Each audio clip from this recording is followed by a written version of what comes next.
Good morning. Let's take a look at a green screen filled session yesterday. Telegram only for members. No live stream yesterday. Had one or two people coming round. But all in all, picked out some beauties and a real good technique following on from yesterday's video, which highlighted red cards and how you should be reacting to those. Today, the day before was about red cards. Yesterday was all about 0-0s at half time. Let's take a look. So I hope one or two of you picked up on my video. This was certainly one of the matches I highlighted yesterday to lay over 0.5 goals at the start of the match for the stake that you want to use. Okay. £3.60 liability. Very nice, Mr. 40. Pisa 0, Juventus 0 at half time. I was expecting the old lady to go on and win comfortably. I was expecting Pisa to park the Leaning Tower in front of goal, which indeed they did. Get to 0-0 at half time. That gives you an opportunity to lay the draw. You've got a free punt on the draw. Now, the absolute ideal, of course, when you're laying the draw is a 2-0 scoreline, but I got out 73rd minute, locked it in. Was able to lay the draw at 2.54, which is great because the draw odds pre-match 4.5. Already got the 0-0 covered. Those of you brave, you can operate by increments 50, 55, 60, 65, 70. How long are you willing to wait? Because the longer you wait, the lower the draw odds.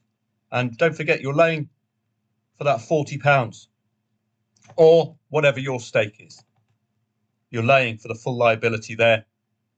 The longer you wait, the lower the odds to lay the draw, the bigger your return. Wonderful stuff. But you're always going to be at the behest of an early goal, aren't you? So I got a very nice return relative to the team involved. Juventus, 1.4 favourites, 1.451 favourites. That's, for me, a low-risk return. Pisa been failing to score at home. Excellent stuff. A bit later on, I gave you Aberdeen. And on this occasion, I stayed with the Aberdeen +1 market. Naughty boy, didn't cash out. Went +1 on this occasion. Why? Because if you do your research, Aberdeen have been winning 1-0 on quite a few occasions. This was a perfect marriage of pre-match favourite, 1.79, and the in-play stats suggesting they would equalise. Bingo. Get the 1-1, and off we go. Very nice. Top up of the account there. Chelsea and Aston Villa. Why are we laying the draw here? And why would we oppose? I did say in the research, I thought this was ridiculous odds. 1.8 about Chelsea. With the form Aston Villa are in. No Morgan Rogers on this occasion. It was, I think it was Ollie Watkins getting the winner. And yet again, Aston Villa scoring 2 goals away from home. Both teams to score wins as well.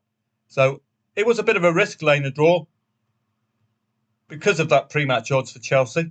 But they thoroughly deserved the lead, to be honest with you. The first half belonged to them. Second half belonged to Aston Villa. Good old team talk from Dick Emery. And off we go. Laying the draw at 2.16, straight out at 4.4. So not the biggest odds move on the planet.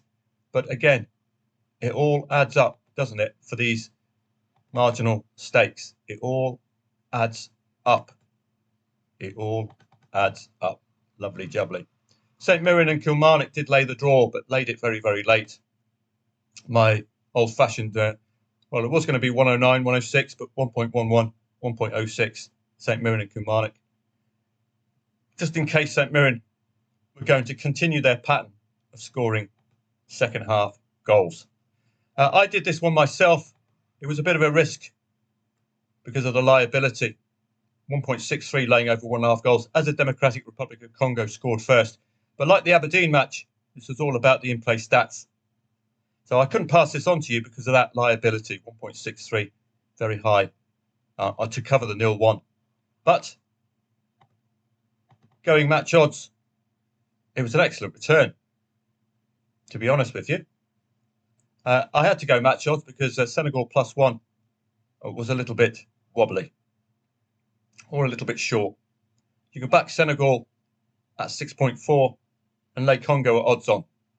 Really good stuff. And then the odds plummeted. So that, you're taking 25 quid after that. But look, it all adds up very nicely indeed, doesn't it? For quite a comfortable afternoon. Liverpool and Wolves, we were very, very close. But 1.25 favourite did what a 1.25 favourite does, or should do, and that's score before half-time. But that's the liability, laying over 0.5 goals. We did this with Burnley and Everton as well. Laying over 0.5 goals. We've got that 0-0 covered. Get to half-time. You've got a free lay the draw, like we did Pisa and Juventus. But it ended a draw. And it not a score draw. Ended a 0-0. So we've got the 0-0 covered there.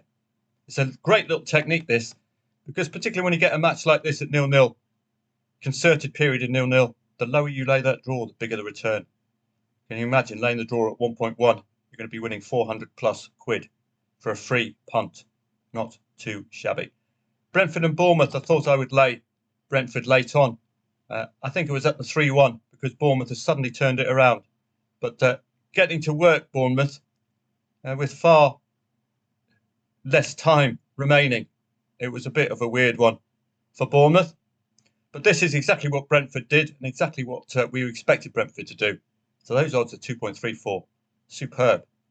We knew they only lose one home match. We know they score 2 or 3 goals at home. Ka-ching. A late lay of Juve Stabia for some reason. Must have been a reason for it. But start laying Juve Stabia at 1.17, 1.14, 109, 106. Not going to affect the odds, is it? Not going to affect our profits for the day. Nottingham Forest, Man City, quite simple method. Lay the draw. Boom. You lay at 2.98, lay at 2.5, as you can see on the right-hand side, and you cash out at 7s. The right team scored the next goal. Bang. And that adds to all of the other greens for the day. Did try and lay the 0-0 in the half-time score market because we were expecting, or at least on the statistical perspective, we were expecting a goal before half-time. But this is the kind of liability I love in these half-time markets. Wait, 40th minute plus. Lay that 0-0 in the half-time score market and hope the pattern continues. But it carried on immediately second half, didn't it? Hibs and Hearts, liability a little bit too high for this one relative to the task at hand. But we had a great run for our money. Laying Hibernian, as it was, 2-0 up. Why? Because Hearts have recently beaten Celtic and Rangers within the last 3 matches. And, well, it ends 3-2. So we were very, very unlucky. Gutted. I forgot to mention the correct score here as well. 2-3. It backed at 110. You could have cashed out at 24s. Quite something. Did all of this at half-time. Thought this was blown out of the water, alas. 2-3, because under Sean Dyche, Nottingham Forest have been scoring 2 or 3 goals at home. And Man City are going through a run of scoring 3 goals at the moment. So that was great. Went from 110 all the way down to 22s, 24s. So could have actually cashed out of that, got rid of this liability there. And lastly was the Parma-Fiorentina. Fiorentina's stats suggested they were going to equalise against Parma. I had to cover the current scoreline. Insurance again, relatively high, but insurance paid out, didn't it? While we were waiting for a Fiorentina equaliser. But they're in such poor form, if you were to get involved, you have to cover the current scoreline. After that excellent day yesterday, let's have a look at today's trading angles. African Cup of Nations, not too bothered about it, to be honest with you. It's not produced. The quality, really, you see Senegal 1-1, Morocco 1-1. These are the top 2 ranked sides in Africa. Not really delivering, are they, on their odds? So quite happy to give it a wide berth. Waiting for Zambia, of course. to win. In the EPL, well, you've already on the back foot, aren't you, at 2 o'clock? 2.75 the favourite. Now, you should know by now, anything you've learnt, 2.75 the favourite is a tough one to call. The reason for 2.75 the favourite, Black Cats unbeaten at home. Sorry, this keeps happening. I barely touch it and it takes me to the screen. Black Cats unbeaten at home. Leeds are on an unbeaten run at the moment, but Leeds are nowhere near as devastating away as they are at home, where they've got 3+ goals in the locker. So that's the reason you've got an unbeaten home side against an away side picking up results. Second match in the Premier League. You know what this is, don't you? It's a London derby. You saw West Ham and Fulham yesterday, very tough to unpack. It could be one of those days today, in stark contrast with yesterday, where we've just got unreadable matches. Don't be a hero. Just because it's the Premier League, it doesn't mean there's a trading angle, does it?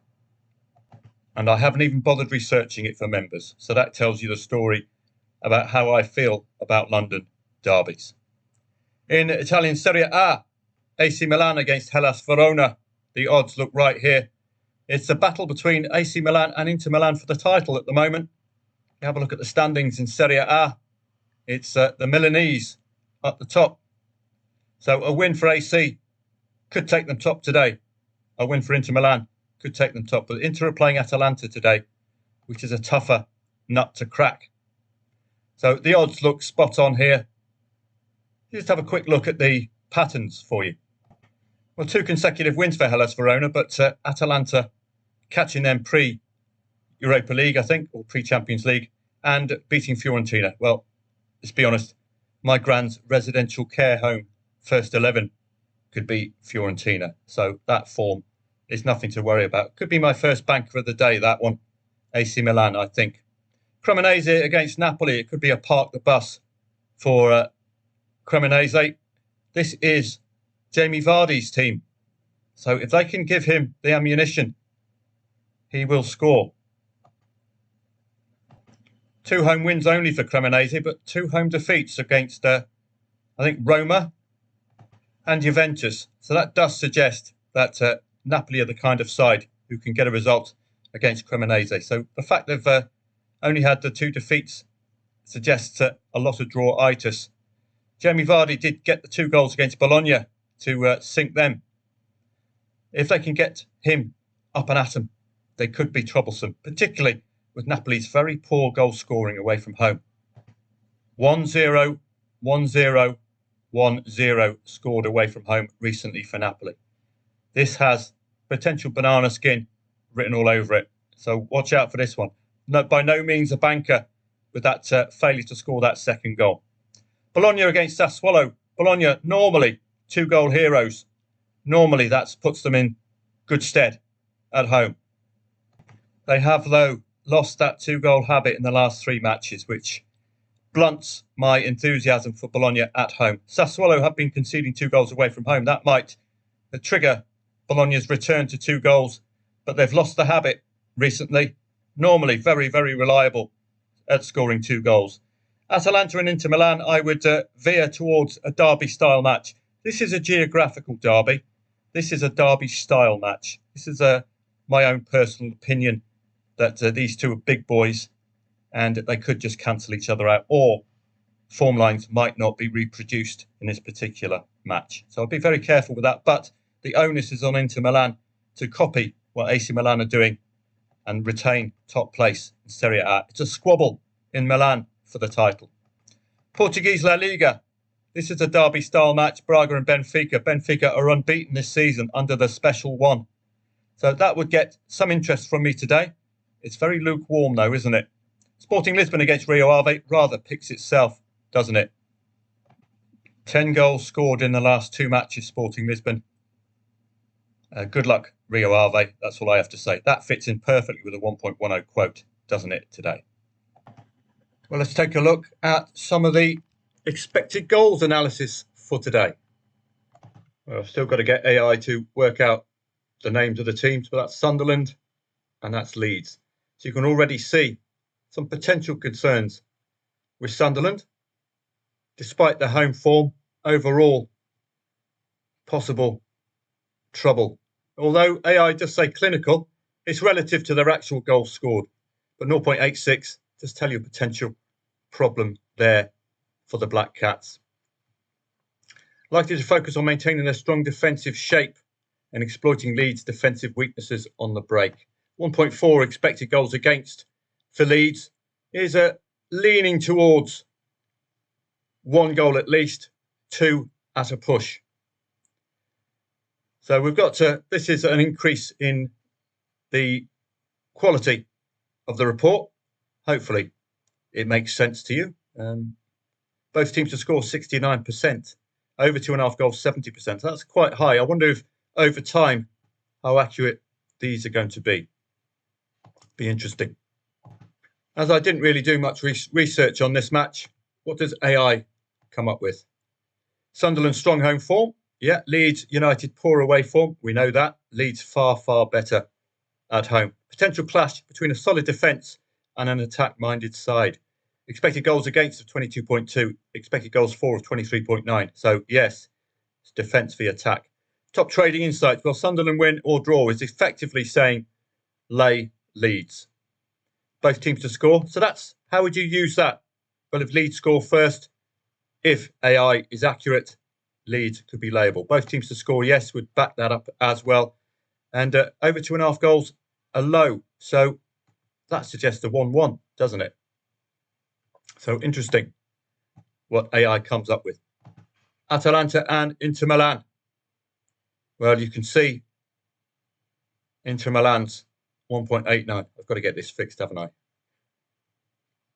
A little tweak should do the job. Very defensively minded Atalanta, 1.21 expected goals against. And both sides, well, AI is telling you Atalanta are a little bit wasteful in front of goal, and Inter Milan are more clinical. So make of that what you will. And they're 0.9 expected goals against. Anything under 1 in the defensive setup is a superb opportunity for them to simply keep a lid on the opponent. Crystal Palace and Tottenham, it is a London derby, so be very careful. But you can see already problems with Tottenham in attack. Anything under 1 for expected goals. 4 is pretty poor, but clinical. So the chances they are creating, they do have a chance at converting. 1.24 expected goals against for Crystal Palace. That's where they are going to probably get the better of Spuds today. Keep them quiet. 1.63 expected goals for, compared to an actual of 1.24. A little bit wasteful in attack, but creating enough to trouble the side to score 2 chances. But please remember, it's a London derby. You saw West Ham and Fulham yesterday, totally unpredictable or difficult for us to call. And before I go, this is how Football Trading Profits is evolving. I know it's all looking very good, isn't it? Looking like Elon Musk has taken over. So we've got the homepage, and this is still in development. So we need to fix a few of these, don't we? We don't have this sidebar. So it's little things like that I need to sort out with AI. So we'll have the academy here with all the strategies and some that I'm going to pull off the internet for you as well. The blog, this will be where you get your daily research and also some articles as well. Trading Simulator, hopefully I can get this one working well for you. But as you can see, we don't have that sidebar, which I'll have to get fixed. AI tools, this is where you'll find all of the AI info. Again, need to sort out the sidebar because I can't show you in full. It's all the joys of creating an app. The live studio, this will be where you'll get the live stream insights. This is where AI will pick up on team news, etc., and the resources here. So it's looking exciting for 2026. Have a great day, and I'll see members a bit later.